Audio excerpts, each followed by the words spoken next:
is Ascension Day. Today is the day of the Lord's Ascension.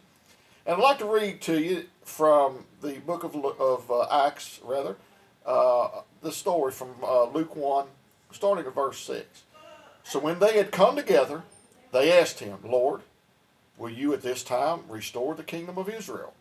He said to them, it is not for you to know times or seasons that the Father has fixed by his own authority, but you will receive power when the Holy Spirit has come upon you. And you will be my witnesses in Jerusalem and in all Judea and Samaria and to the end of the earth.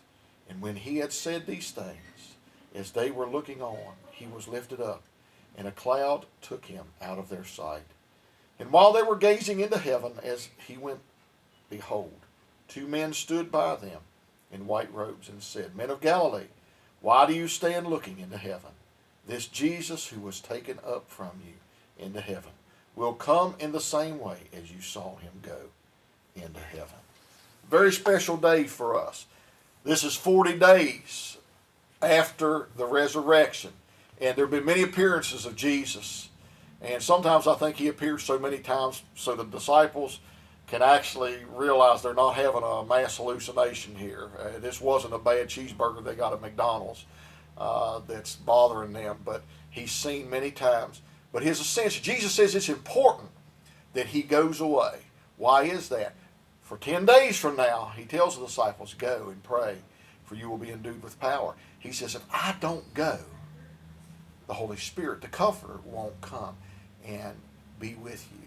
And now it is the Spirit who guides and directs. This ascension is very important. He is going to sit at the right hand of the Father. Now, he is coming again in like manner. Now, when that is, I don't know. He says right here, it's not for you to know the times or none of these things. It's not for us to know. There are too many people trying to press dates and do too many things. Crazy. But the only thing we can realize is that he did ascend. He is seated at the right hand of the Father, and he will come again to take us with him. And that where he is, there we will be always.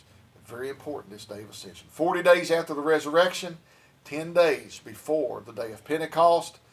Very important. And I pray today that the Lord's ascension would